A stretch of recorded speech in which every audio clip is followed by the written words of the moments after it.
कहीं हमार किस्मत फूट गई। मिल जात अगुआ ना तो कचारी कचारी के मारी। करे अरे का भल रे सुबेरे सुबेरे कचकाच कचकाच करे लगबी तोर सुना सुनत तो हमारे कपारे का जौन बार रहल उहो झड़ गयल। तो लो हाय सुनो सुनाओ। कैली एमे बीए पास मोर पढ़ाई भइल नास।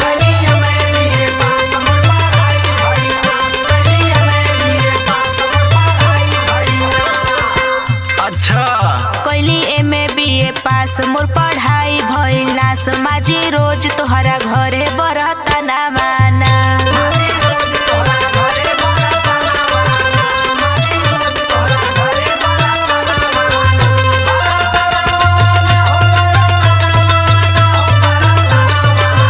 हम बनाइला चूल्ही पर खाना माना। अच्छा तो एक बात बताओ। हाँ तू बतावा आज हम सुनते हई। शादी ब्याह तो तोहसे कैले खनवा का तोहर दादा बनई है। तोहर जानी अवाकात जानी करा लंबी बात।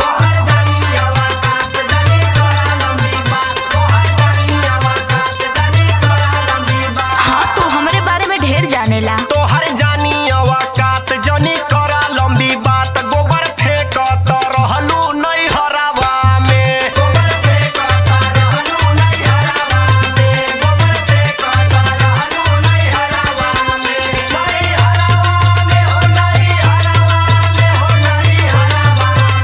मजा लूट तो रहलू बजरवा में।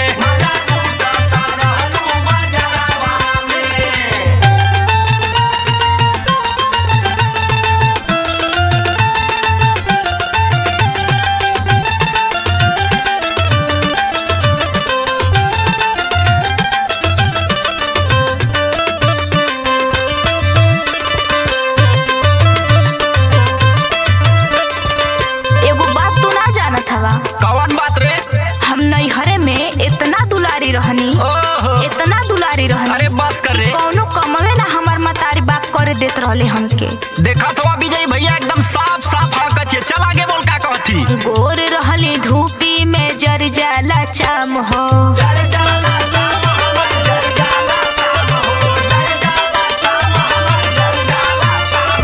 हाँ तो ऐसी लगवा दे सुन। दिन रात सूती के करलू आराम हो।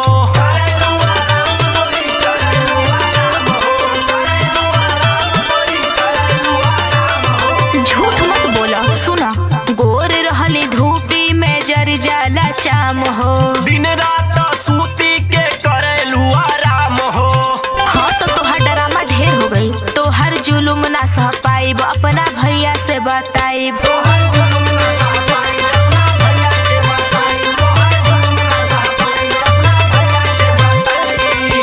तोहर जुलुम ना सह पाइब अपना भैया से बताइब। उनकर ड्यूटी बा गोरखपुर के थाना माना।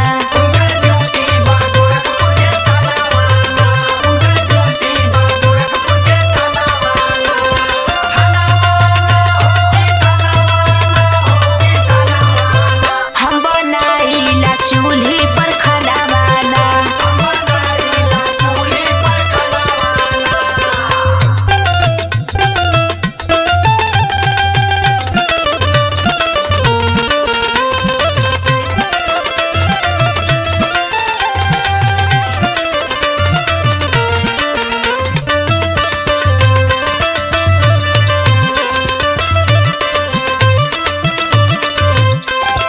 एगो कहावत सुनले बाड़ा। कौन कहावत हो? साथ कहना सुखी रहना। अब जौन बताए तुमके एकदम साफ साफ बताए तो। हाँ तो बतावा शुभ काम में देरी काहे करतारू? रविंदर दीवाना माफ करब ना गलतिया।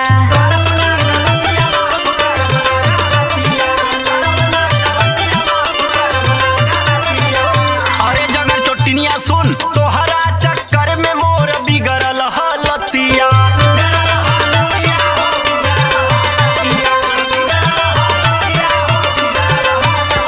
अंतिम बार आखिरी बात सुनो।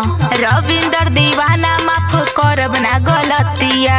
तोहरा चक्कर में मोर बिगड़ल हलतिया। हाँ तो देखा था मोटा के कुंडा भइल हो। कौने चक्की काटा खाली रे। हाँ तो तहू कहे न खाई के भैसा हो जाता। अपन फ्यूचर बनाइब तोहरा चक्कर में ना आइब।